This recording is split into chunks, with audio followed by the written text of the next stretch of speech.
Welcome to the Responsible Negotiation Podcast, produced by the DC Mediation and Dispute Resolution Institute. I am your host, Francis Ojok. Here at the Institute, we prevent, manage, resolve, and transform conflict into an opportunity for positive change using mediation and other appropriate dispute resolution mechanisms. Visit our website to learn more or contact us at info@dcmediationinstitute.com and let us know how we can work with you or collaborate with you.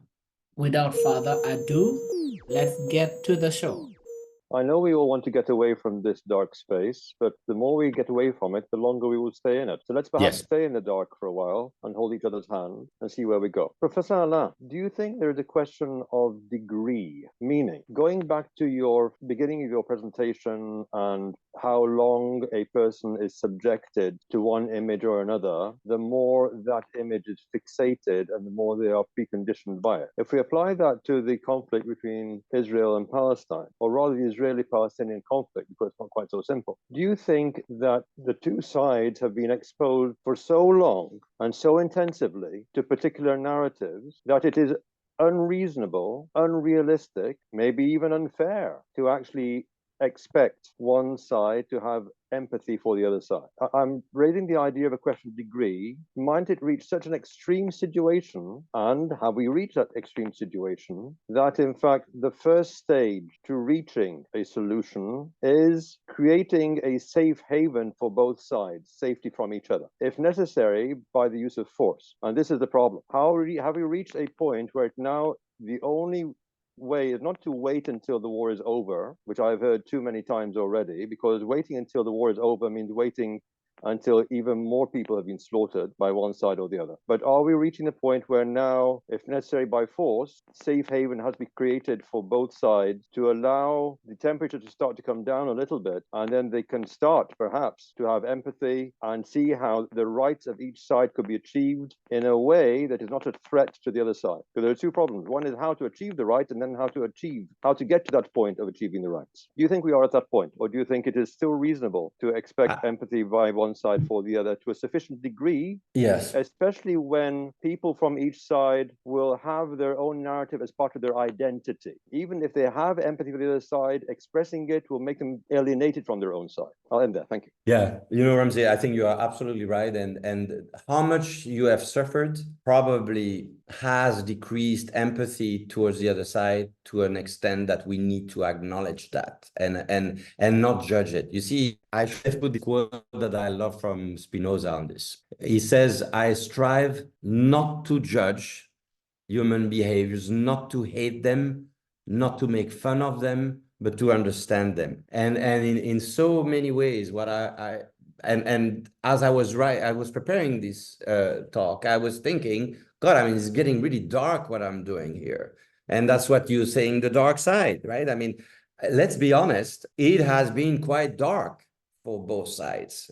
And the darkness has darkened, if that makes any sense to say, during the last month. But it is not as if it was bright before. It might have been bright in some ways, but not for everyone, right? So I think what you're saying is absolutely correct, is that we need to accept the fact that we cannot expect empathy at this point towards the other side, which is a very strange point, because in the field of dispute resolution, it's always about empathy, isn't it? We need to develop empathy. I mean, if your child has been killed, I don't know what kind of empathy you would have for the other side, right? Let me give you one example, a personal example. So my mother, who died 20 years ago, went through the Second World War. And I'm telling you, she didn't like, she was born in Belgium and she suffered a lot during the war. She didn't like the Germans. Well, I mean, this is a nice way of saying it. She hated the Germans. This is a feeling I can't even feel. I don't know how it's possible to hate the Germans. Why? Because I have been in a situation when I'm born in 1965, when I've seen that the best enemies of the world have become the best friends. So if there's one thing I would say here, Ramzi, which is maybe the hope or the light in the tunnel of darkness, right, is that whenever people say this is intractable, well, I think that is correct, that it is for a while. We can't expect people who have killed each other so badly to suddenly like each other the next day. But that's why I give the example of France and Germany, or Belgium and Germany, is that they were really the worst enemies. Just tell me in 1945 that it was possible for these two nations to today become the best neighbors on earth of each other. That's good news. So, but it required institution, it required a lot of courage, it required leadership. When de Gaulle was in the Reims Cathedral with Chancellor Adenauer, and when they were praying together, there's something strange, because the Minister of Information of de Gaulle, when de Gaulle said, and of course, and the people of France and Germany embrace this new alliance, the Minister of Information, Alain Perfit of the time, said, but General, there is no crowds in the streets. And de Gaulle said, il faut faire comme si pour que ce soit comme ça. We need to do as if in order for that to happen, right? So what I'm saying is that is it possible for people who are bombed every day in Ukraine to love the Russians? How could you love some people who bomb you? Is it possible for Palestinians to love the Israelis? Of course not. But is it possible for the Israelis to like or have empathy towards also the Palestinians who have done what happened on the 7th of October? You see, the point is that there are I think that it has gone so dark, so badly dark, that we cannot expect this empathy immediately. We just need to know that through the right processes, Israel and Palestine will have to live in peace. What does that mean today? They will have to develop empathy. Is it only cognitive empathy first, right? That's maybe what it is. It's just acknowledging what is important to the other side. I hate you, but I know what is important for you, each side, right? And maybe that's the first way to go, putting the right structures. But I think that also what you said, which I find very relevant, is that maybe at this point, safe havens for each side, safe places for each side is more important than a place together for both sides. Or there is a grieving moment on both sides that requires to be with each side needs to be with each side, right? I think that in the field of conflict resolution, we always love bicommunal activities. Well, I'm not sure at this point. Right? I think there is a need for people to first feel good with each other, feel better with each other, and maybe you're right, Ramsey. Maybe it's a safe space that is enforced, right? Where this is not your space, and we protect it. We will protect it, right? What is very sad is that there is nothing new in this at this time that we really didn't already know before the Oslo Agreement. And so what is terrible is that we thought, right, the all international community thought that there had been a process of empathy unfolding that would make that process, that peace process, irreversible.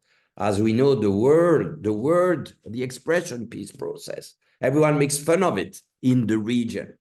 Say, what are you talking about? It's a joke. It has been a joke. That's been a joke. So I think what you're saying is right. There is a need for the temperature to go down. You see the temperature of hatred to go down for the possibility of empathy to reemerge. Except if you are a Zen master, I don't see how you could really feel empathy for people who make you suffer. And in all fields, we make sometimes the assumption it's possible. As a mediator myself, I know that the process itself will reintroduce a little bit of empathy. But how sustainable is it? Yes, for a minute in a mediation session, right? I may recognize what you're saying, and therefore I may even empathize with you. But how long? Is it long-lasting? Is it sustainable? When I get out of the session, when I go back to my group, when I maybe face the same aggression in one way or another, these little drops of empathy that were built in that private, safe session suddenly again fall apart, and it makes, of course, the life of peacemakers of extremely difficult. Professor Alain, actually, I sometimes in most extreme situations, say, I hope we are starting from a point of zero empathy and zero trust. Because if you have zero empathy, then what are we going to do with all this emotion? The answer, I suggest, is what South Africa did. Take it to court and pursue accountability through legal channels, which means that each side is not expected to like the other side, see the human in the other side, feel kindness toward the other side. No, it's unreasonable. It's an offense to the dead to even say that. So we can transform the emotions into legal accountability, but not let that negative emotion that be an obstacle to finding a reasonable solution going forward. Because empathy, or the lack of empathy, is related to what happened in the past. And it's a result of a machine, a monstrous, vile, evil machine producing suffering. So we have to stop the machine first, and then to deal with the product of the machine through the court, and separately, in parallel, look at the way forward, which comes to, first of all, giving safe haven for both sides, and then looking at what is a reasonable solution in the context of the rights, the concerns, the fears of people from both sides. And then we don't need to think about empathy. That can happen naturally later once normal relationships are developed between the two states. That might be a solution. Oh, and the reason I say, by the way, zero trust, sorry, I forgot to elaborate on that. I always say zero trust will mean maximum cross-checking. It means you need to have trust-building measures then with some kind of neutral observation, and that is more likely to maintain the stability of whatever agreement they reach. So it's an ironic, perhaps controversial point, starting with zero trust and zero empathy, but it can lead to a more durable solution in the long run. Yeah, I mean, so maybe a few points building on what you're saying. The problem in okay, I see how what you're suggesting could work between two individuals, right? Is that there is a moment when you can't talk to each other, where negotiation fails. You can't even talk in presence of a third party, mediation fails. And then it looks like the only way of stopping this, and then that's what you're saying, you need to stop this, you need to stop the fight, is to adjudicate the dispute and get a decision. And you see, there it is, it's a forceful decision. It's a decision by might, by force, by law, by courts. But you see the problem that I don't see how it applies in international relations, except if suddenly some parties put all their weight to stop the conflict. But for example, I don't see how you would impose on Russia to stop their war. I don't know. It's extremely difficult to impose on Israel to stop the war right now. But I agree that if you have the capacity to do this, right? If you had an international system, maybe a transnational system that would actually say this is outlawed and we need to stop it now. If the UN had the capacity to deploy itself and then stop it, right? They can't even defend the humanitarians, right? But so it's not even, it was a peacemaking operation, right? It's not even peacekeeping. It's not even humanitarian. I don't even see at the moment, but it's something to think about. Maybe there should be some ways of making that fight stop. To make Russia stop, it could lead to a world war. I mean, I think that what you're describing is something that I don't see very often happening, except if one side, of course, if one side wins, then again it's the victory by might. But when you have overwhelming might, for example, on the Israeli side, and you have underwhelming might on the Palestinian side. You have overwhelming might of Russia and trying to matching might on the Ukrainian side, right? So the Ukraine is not helped enough to win the war. It just helps slightly enough not to lose it. So in a way, we are keeping the conflict alive rather than trying to stop it. But stopping it would be a great way of, if there was a way of stopping it. Who would be doing this? I have no clue in the current context of international system. That shouldn't be called a system for all of the failures we just talked about. Are you ready to become the change you want to see in your community or in your workplace? If so, check out our tailored workshops and mediation skills, training and certifications designed to equip you with the practical skills to become an effective conflict resolver and a certified mediation practitioner. Now, let's get back to the show. I'm trying to think really, how can we bring empathy for this situation that we are living? Theoretically, it's something that you can imagine, but when you are inside, it's not easy. I'm a mediator. I was before in the Palestinian officially side in negotiations, and I really believe that we use negotiation, and in negotiation, I can't imagine if there is place for empathy, because it's win-lose, and out of that, it's the war all the time. And we failed in Oslo and after, and we are now in a situation.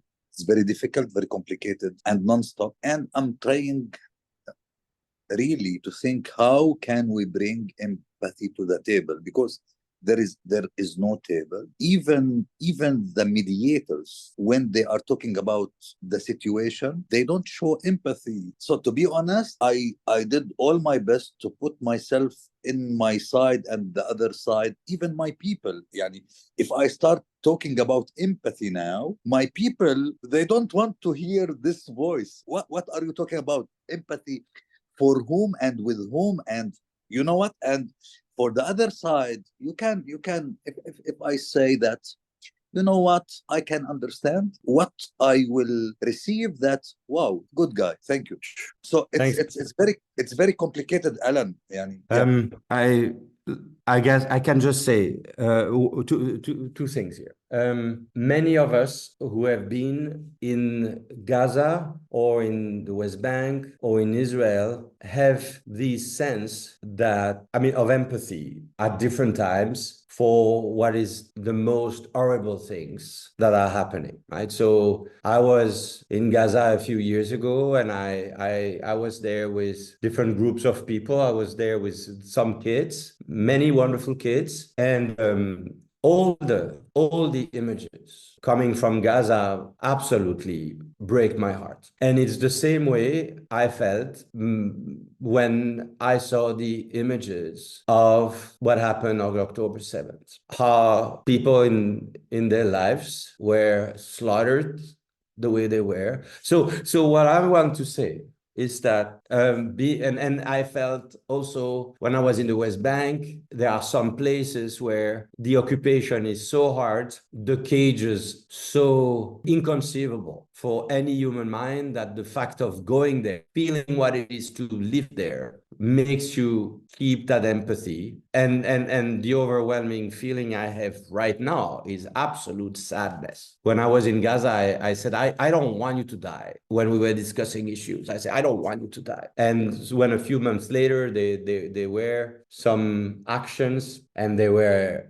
Israeli soldiers killed, but also about 2,000 Palestinians killed, I said, God, that's not it. That's not it. And again, I feel the same today. If you have 1,300 Israelis dying on 7th of October, and then 32 or 33,000 Palestinians, half of them kids, dying in Gaza, this is not the way to go. So you see, and here you see, I move from sadness to some kind of an anger that some leaders have not been up to the task to really get their acts together the way Yasser Arafat and Yitzhak Rabin did. And we know what happened to the Oslo process. And you know, what is terrible is that you're right, there is no table. Where's the table? There is no table. Roger Fisher, when we were talking about trust, and it's linking the two conversation, right? When Roger was, sometimes he was saying, well, you know what, sometimes there is no trust. And now we are adding, sometimes there is no empathy. And what Roger used to say, he said, well, we need to learn to negotiate independently of trust. And now I add this, not very original, but I plagiarized my mentor. We need to negotiate independently of empathy. We cannot expect Palestinians to have any empathy towards Israelis. We cannot expect any Israeli to have any empathy towards Palestinians. Okay, that's a given. And then, of course, and that goes back to Ramses' point, then we need to have guarantees, right? If we have no trust, we need other powers involved to make sure that if there is an agreement, the agreement stays, that there is that everyone is safe on each side, and that will be a hard one. I think what is next to sadness and anger, there is also this terrible feeling of powerlessness, Right? It's what to do next, how to do it. Because the problem is not as if the best Palestinian minds, some of the best Palestinian minds, some of the best Israeli minds have not thought about this. This is like sorry to say, this is the blind spot of conflict resolution. We as a community have absolutely failed. We have failed as a community. And it's a wonderful community. It's a community of good people with good hearts, good intentions. But it is, as again, what is at stake here is that whatever has been done, whatever has been tried, it has not worked, because here we are again with tens of thousands of people killed, and with nothing is better now than it was before October 7th. You see, that's the problem, except that it's back on the agenda. Why was it not on the agenda when there was not such a attack on October 7th and then the war after? So now there's another feeling here.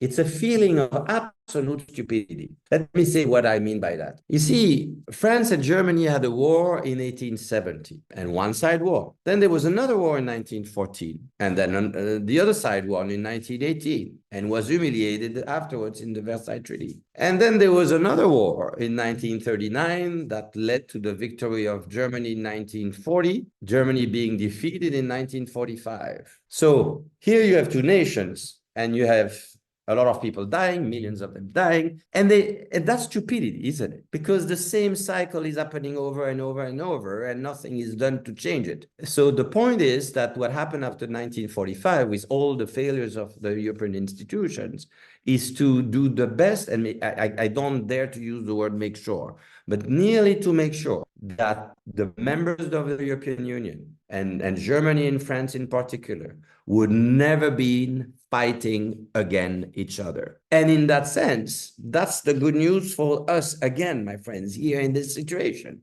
is that we need to start looking not simply about this terrible past that makes it with things irreparable. I think that why is there zero empathy? Because what was done on October 7th was irreparable. In the eyes of the Israelis, it's irreparable in a way.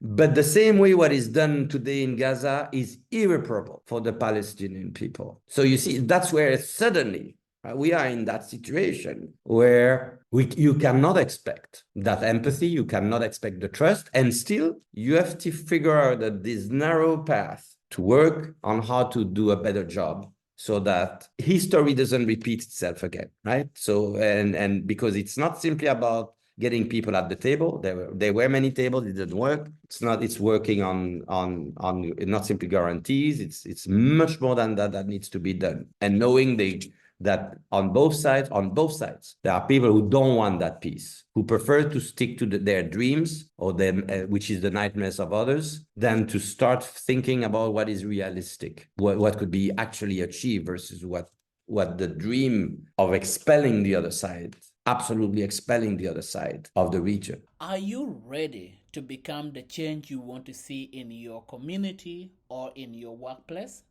If so, check out our tailored workshops and mediation skills, training and certifications designed to equip you with the practical skills to become an effective conflict resolver and a certified mediation practitioner. Now, let's get back to the show. As a Ukrainian, I'm speaking to you today from Ukraine, beautiful and unbreakable. Right now, I agree, we cannot talk about trust and empathy between sides in conflict. If I'm speaking about from my experience as a party in this conflict between Russia and Ukraine. But I would like to share my personal experience with you all. At the beginning of the war, I would say that there was some trust, not trust, some empathy from Ukrainians towards Russian prisoners of war, because we heard many stories of Russian soldiers told that they do not want this war, and Ukrainians believe them, and I would say we even had some empathy, but it was when there were no daily attacks, so this empathy was destroyed, and we are at this point cannot talk about empathy toward them, and I think there is a way to coexist peacefully. And as a mediator myself, I believe in mediation, negotiations, that we can use these tools, these processes to build some maybe minimum trust between parties in conflict, and maybe after your presentation, Alan, I was thinking about maybe there is a way to build some trust through recognition and acknowledgements of struggles. For example, if we have some proven signs of trust, if agreements are kept, because as we all see, for example, in Ukrainian-Russian war, agreements are just words. You know, I felt the same way you did. At the beginning of the war, I was quite surprised to see that there were the Minsk talks between Russian negotiators and Ukrainian negotiators. And you're right, there were still some examples of empathy towards each side, but that's what I'm saying, that unfortunately, as the conflict increases, right, empathy decreases. That's what I was called the law of atrophy of empathy. And I think that what was irreparable was what happened in Bucha. I think that what happened there, suddenly it becomes nearly impossible for anyone, I'm not even talking about Ukrainians, but to sit at a table when that is done, right? And I think that you see what every party in any conflicts need to think about is whatever the goals they have, and sometimes they think the only way of achieving their goals is to wage a war with the means they have, is what you would call in humanitarian terms mitigation. Conflict mitigation. You really need to respect some of these key laws of respect for civilians, non-combatants, you hospitals. I think that the problem is and you see all the parties have signed these agreements, the Geneva Conventions, etc., right? But it's extremely troubling that by not respecting the minimum legal standards in conflicts, somehow the parties tend to commit the irreparable. If that's the case, there's hardly any negotiation or mediation possible, which is extremely sad, right? It's becoming, then it becomes just a power of using, it's just power that seems to be the only argument that can prevail. And that's why, looking at what's happening between Israelis and Palestinians, the only way of stopping this is to stop ammunitions. There's a moment when the United States and other countries need to stop giving the weaponry to just make that war every day with worse in terms of casualties, and also to impose the humanitarian convoys to be able to go and avoiding famine. I mean, you see what I'm saying is that when you are at the point of dehumanizing of others, that you commit irreparable acts like this, it is extremely difficult to be at the table with a person who is doing that. Is it impossible? No, it's not impossible. If you think about what was done by some political protagonists in the former Yugoslavia, they were at the Dayton talks, and some of them afterwards were brought to The Hague, are war criminals. So, well, sometimes we need to keep the possibility of peace talks, even with people who are committing terrible crimes, because I mean, as one of my former students said, we really need to distinguish the logic of war, and it can hopefully be stopped not by might, but by negotiation, some kind of mediation, and the logic of justice, which is what Ramsey was talking about probably, which is how do we make sure that the worst crimes don't go unpunished? The same way there were war crime tribunals after the genocide in Rwanda and after what happened with the Shoah, the Holocaust during the Second World War.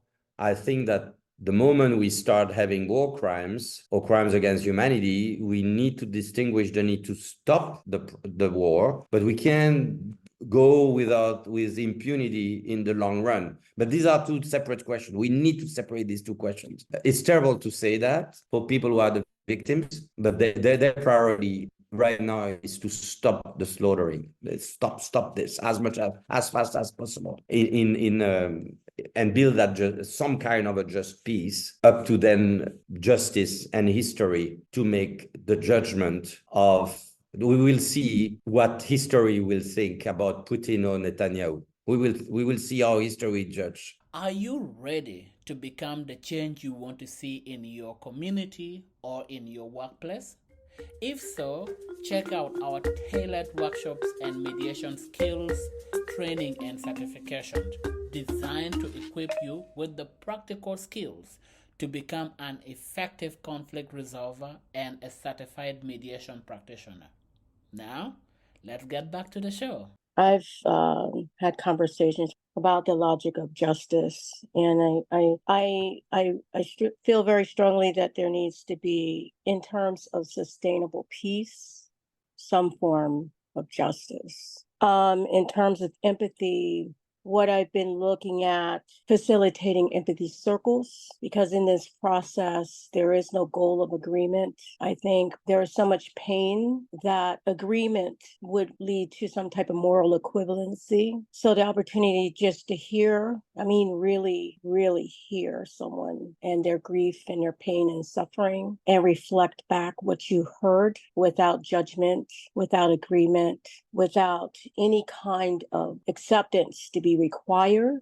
I think that is a very powerful dialogue opportunity to perhaps build a bridge to empathy, just to see someone as a human being and to treat someone as a human being. Thank you, Tina, for what you shared with us. It's the 30th celebration of the genocide in Rwanda this month. And I think that we all know that it was not simply about stopping the genocide. It was about, and what you talk about, the sustainable peace that has to have an important dimension of, do I dare to use this word right now? But the reconciliation, right? And of course, as you were talking, I was thinking that in the wildest dreams, right, we need a TRC, Truth and Reconciliation Commission, between Israelis and Palestinians, because I think that there is a lot of suffering, a lot of pain. And I think that there are a lot of organizations that are composed of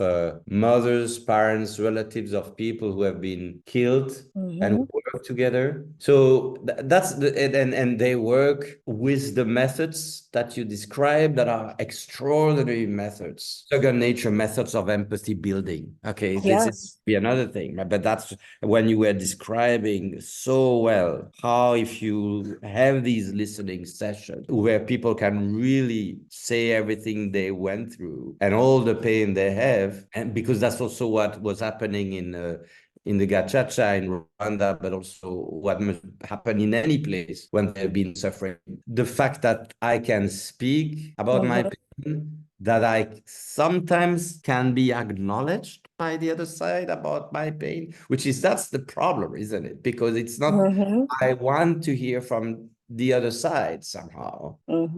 How much pain, whatever, it's not you in particular, but it's the systemic violence, right? That is at stake here, needs to be out there. And so that's what happens. This must happen all over the United States with the First Nations. I think that there is not enough of that, but that's also, the work is immense, right? I mean, the problem is that history is full of that suffering. It's very hard to create these sustainable peace systems if this pain is not out there, acknowledged, and we could move forward, right? I think that there are miracles. You see, Germany, and in particular, Konrad Adenauer, I go back to his leadership. He asked for forgiveness to Israel, and of course, it is not enough to express deep remorse, but we still need to hear that in so many other places where like colonialism, or there have been so much pain has been inflicted and not enough acknowledgement is, right? And I think that's also the problem. Unfortunately, you see, many of you have, because many of you are also working in the US, have been aware of what was happening on campuses during the last few months. And being at Brandeis, I'm telling you, I went, like many students and colleagues, through a series of shocks. One of the shocks is that I don't feel, in the US in particular, and it took a long time for people, even in positions of power in the United States, currently in the positions of power, to develop as much empathy for the suffering of one side as they did for the other. And I think that's why many students said, we can't believe what's happening right now in Gaza, and nobody is doing anything. And so I think that what you described also, Tina, was we had incredible listening sessions at Brandeis because the pain was on both sides. You had people lost their loved ones on October 7th, but you had also students who had also felt a lot of pain, similar pains, for what was happening to people in Gaza. So, and you see, that's the kind of places we need to develop. And but I guess it might be, sorry to say that, it might be a little early right now, because I don't, that's going back to the conversation with Ramsey. I think at the moment, too often I meet too many people of one side who don't have empathy for the other side. Are you ready to become the change you want to see in your community or in your workplace? If so, check out our tailored workshops and mediation skills, training and certifications designed to equip you with the practical skills to become an effective conflict resolver and a certified mediation practitioner. Now, let's get back to the show. Maybe the lack of hope is the main source of hope. Maybe the absence of trust, the absence of reliance, of empathy, is the main dose of realism that we can now take serious steps to resolve this conflict. The main ingredients of resolving an extremely violent conflict are actually quite simple. One is for there to be a third party, ideally with good support, to be able to be a neutral guarantor of no further violence from one side against the other side, and further, that any damage caused by violence will be immediately rebuilt, restored in any way possible. And so to really separate rebuilding from accountability, these two have to be separated so that one is not a barrier to the other. Then, if that can be achieved, and I think it can be actually, and I'll say why. Because if this situation carries on as it is doing, it will lead ultimately to a real war in the region. And at some point, the USA will find it needs to intervene, either to militarily save Israel from further destruction if it's engaged in a wider ranging war, or preemptively to prevent the situation getting that bad in the first place. So and it'll be cheaper to intervene militarily sooner rather than later, before it becomes a more wider ranging conflict.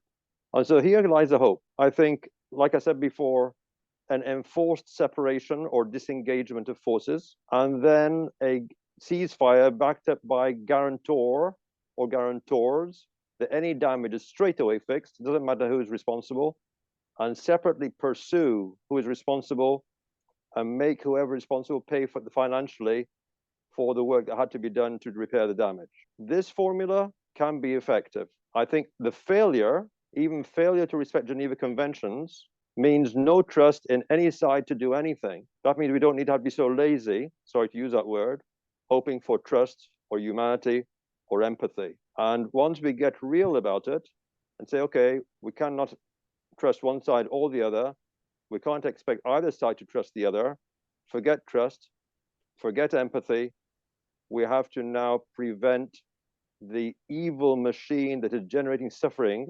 We have to stop it and arrive at a formula that will safeguard the basic needs and wants and rights and concerns of all people, including access to security, peace, food, shelter, prosperity, then you have a solution. Until we continue relying on empathy or trust, my dear friends, we are wasting time and allowing more people to be killed. I'm sorry to be so brutal. Thank each and every one of you for your contribution to the discussion. At this point, I would love to give the floor back to Professor Alan so that he can give his closing remark. I want to summon my favorite philosopher, Spinoza here, and Spinoza, in a way, is also very much aware of human nature, and that probably echoes what Ramsey just said here. Is that first learning not to judge, right? That we already talked about that, which is it's very hard in a conflict that bad, but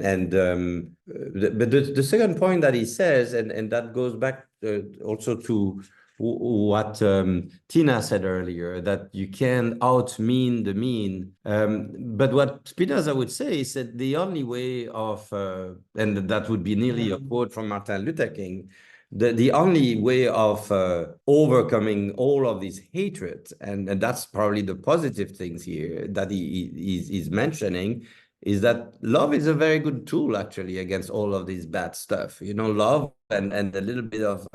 So my idealistic self that comes back at the very end of this talk, right? I think that if there is only way we could get out of this situation in better shape is that if we don't respond with meanness and brutality to brutality and meanness, if we find a way of giving a chance to rights, right? The rights of all the parties, that will also make a big difference forward, and of course it could translate into the very concrete steps that Ramsey said, right? That you need a guarantor, you need probably a strong presence of the countries that either side respects and would consider appropriate. I think that that would make a big difference. There is a little bit of a window here right now, bizarrely enough, before the US election. The US can play a few cards to stop the war